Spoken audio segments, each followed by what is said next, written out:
Alright, so continuing Dreams, Evolution, and Value Fulfillment by Jane Roberts, a Seth book, Volume 2. Seth as a master event. As the Mona Lisa is more real than, say, a normal object of the materials that compose it, so is all good or great art more than its own physical manifestation.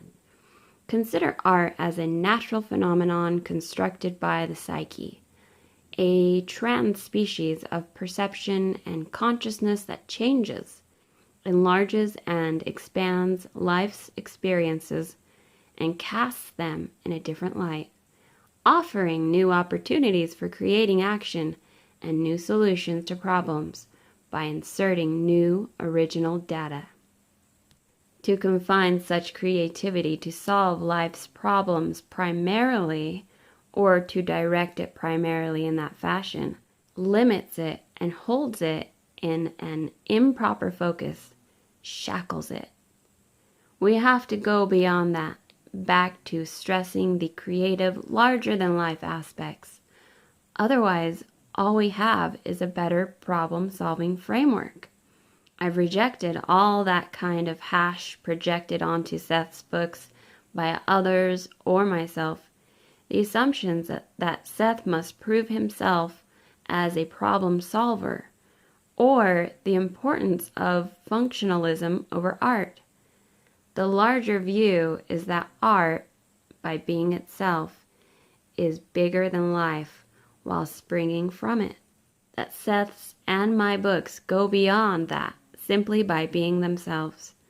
They automatically put people in a different, vaster psychological space, another frame of reference, in which a good number of problems vanish or simply do not apply.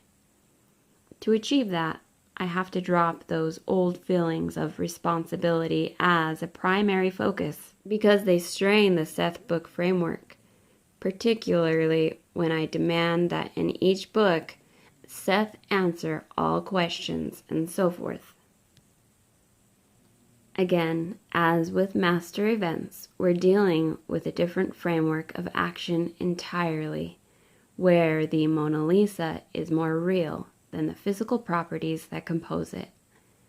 This is not to deny the validity of its materials, but to discuss Seth and his ideas primarily from the true or false framework is the same thing as considering the Mona Lisa only from the validity of the physical properties of its paint and panel. Very, very limiting. I don't have to live up to anything. I don't have to make the material work or prove through my actions that it does, because it proves itself in the way that creativity does, by being beyond levels of true-false references.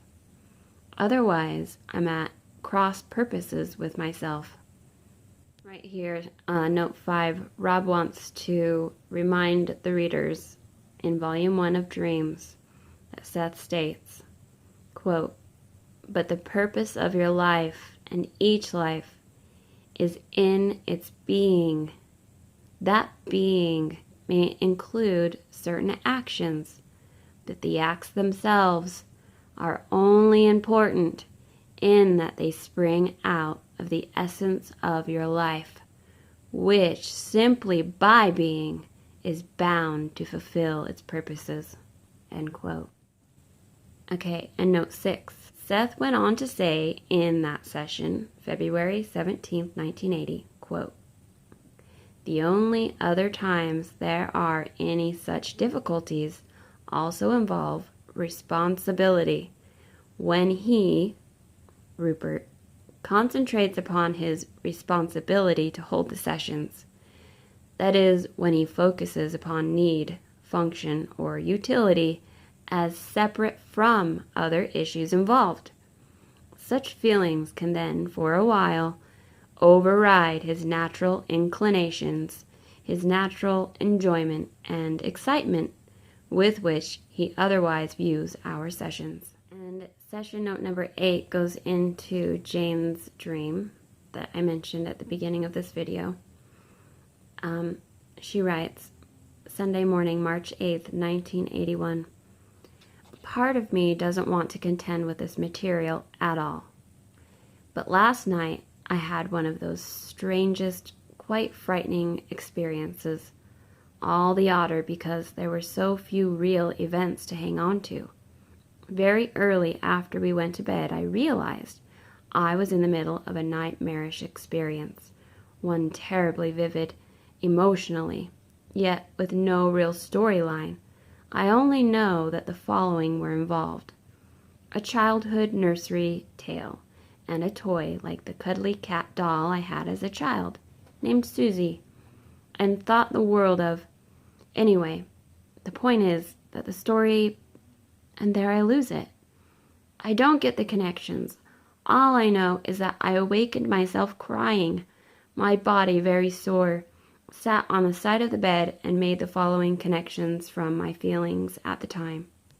Here's her connections. She writes, there were those that the entire world with its organization was kept together by certain stories, like those of the Roman Catholic Church, that it was dangerous beyond all knowing to look through the stories or examine them for the truth, and that all kinds of taboos existed to keep us from doing this, since, on the other side, so to speak, there was an incomprehensible, frightening, chaotic dimension, malevolent, powers beyond our imagining, and that to question the stories was to threaten not just personal survival, but the fabric of reality as we know it.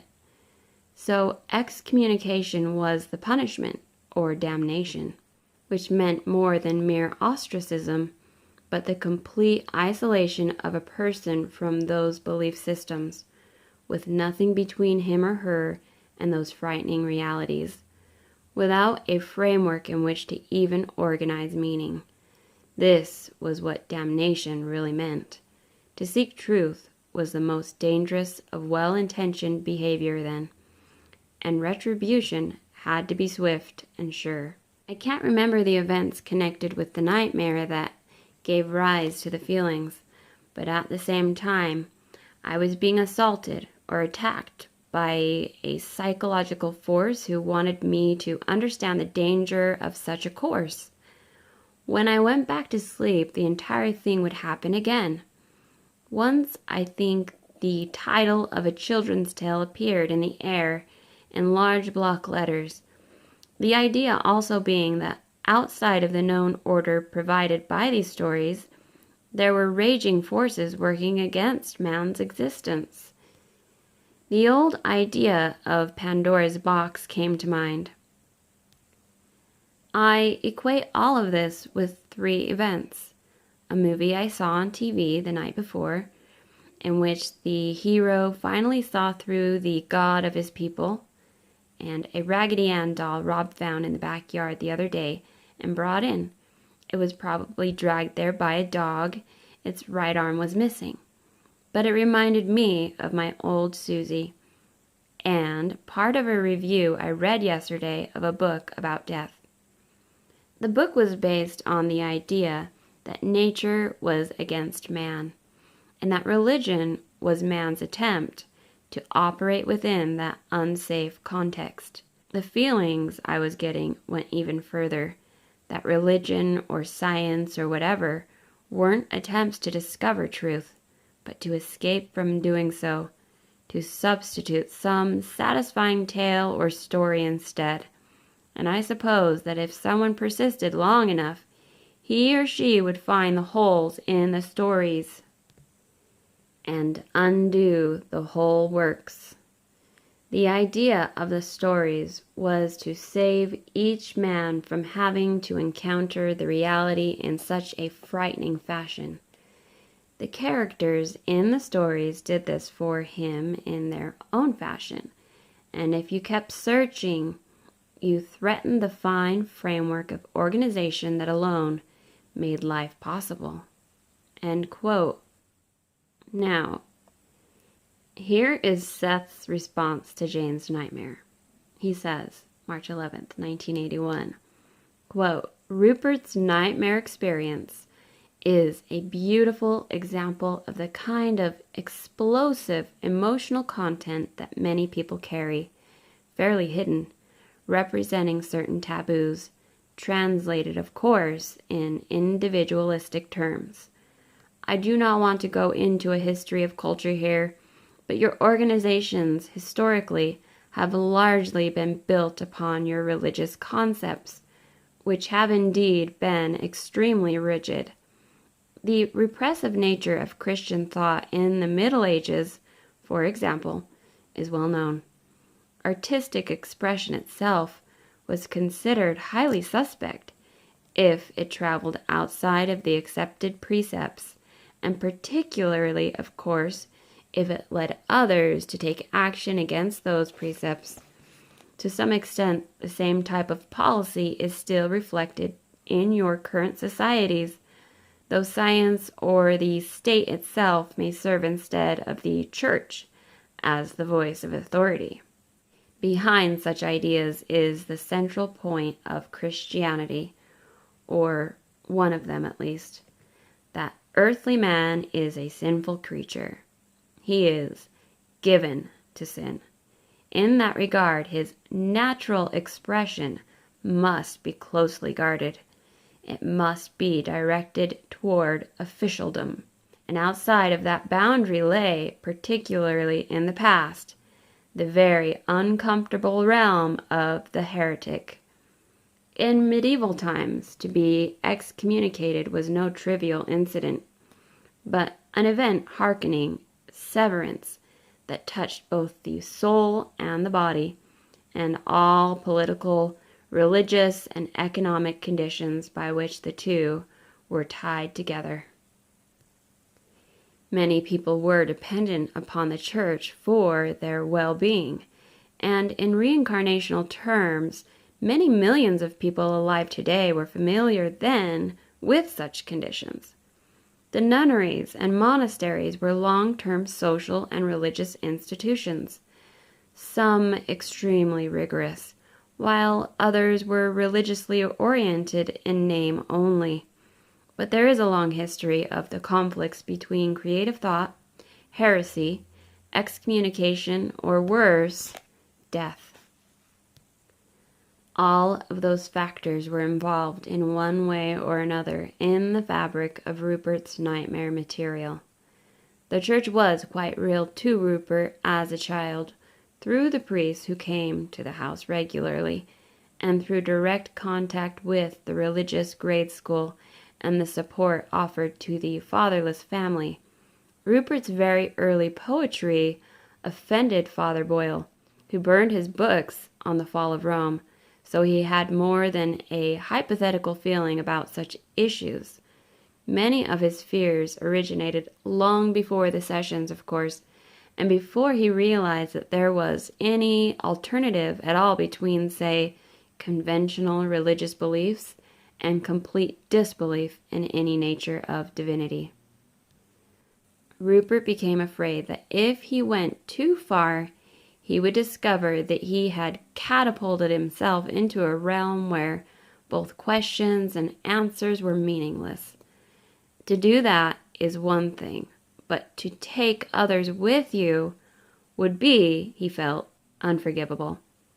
And in the framework of those fears, as his work became better known, he became even more cautious. The entire structure of fears, of course, is based upon a belief in the sinful self and the sinful self nature of the self's expression. Outside of that context, none of those fears make any sense at all. In a large regard, the church through the centuries ruled through the use of fear, far more than the use of love. It was precisely in the area of artistic expression that the inspirations might quickest leap through the applied dogmatic framework. The political nature of inspirational material of any kind was well understood by the Church. Rupert well knew, even as a child, that such religious structures had served their time, and his poetry provided a channel through which he could express his own views as he matured. He did initiate a small religious order in the 16th century in France, and he was in love for many years with the man he met in his dream, a cleric. The love was not consummated, but it was passionate and enduring nonetheless on both of their parts.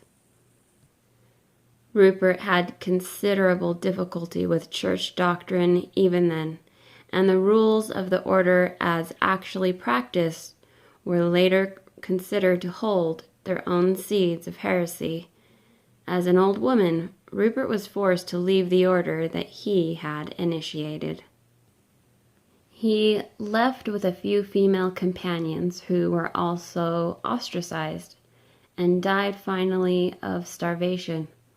It was a time when unconventional patterns of thought, of unconventional expression, could have fateful consequences. The name Normandy comes to mind, and the name Abelard.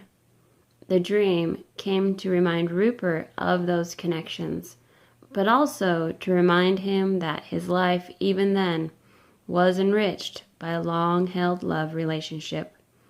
The two corresponded frequently, met often, and in their ways conspired to alter many of the practices that were abhorrent yet held as proper church policy. The dream, representing his grandfather, symbolically allowed him to go back to the past in this life, to a time of severe shock, his grandfather's death, which occurred when Rupert was at the age 19, was beginning to substitute scientific belief for religious belief, wondering if his grandfather's consciousness then fell back into a mindless state of being, into chaos, as science would certainly seem to suggest. In the dream, his grandfather survives. His grandfather survived in a suit that was too large, which meant that there was still room for him to grow. Rupert had a small experience of hearing a voice speak in his mind yesterday, a voice of comfort. All he remembered of quite legitimate assistance he received from other personalities connected with the French life that came as a result of the French dream. Seth adds to Rob that he still needs your reassurances and should tell you when he feels discouraged. End quote by Seth. And for the last part of this video, I just want to add Rob's short notes right here, where he adds, he says, I could add much material from Jane's personal past to supplement just the session excerpts given here. Perhaps the two of us can explore those fascinating connections in a later work. Right now, I'll just make one point. The priest burning Jane's books in the backyard of the house she lived in taught the growing girl in the most specific terms that she had to protect her natural abilities and her inquiring mind even from the very institution, the Roman Catholic Church, that she had so strongly identified with. So the next video is going to have a private session from Seth, April 15th, 1981, and it's going to go into more about the sinful self and go into the church and the old beliefs that she was using as band-aids and had offered her some protection prior to. So there are a lot of notes in this session. I am eager to get to session 932, the next session, so that we can go back into master events and reality overlays. which is actually only like 3.5 pages. And then for anyone interested, what's the next chapter called? The Pleasure Principle, Group Dreams, and Value Fulfillment.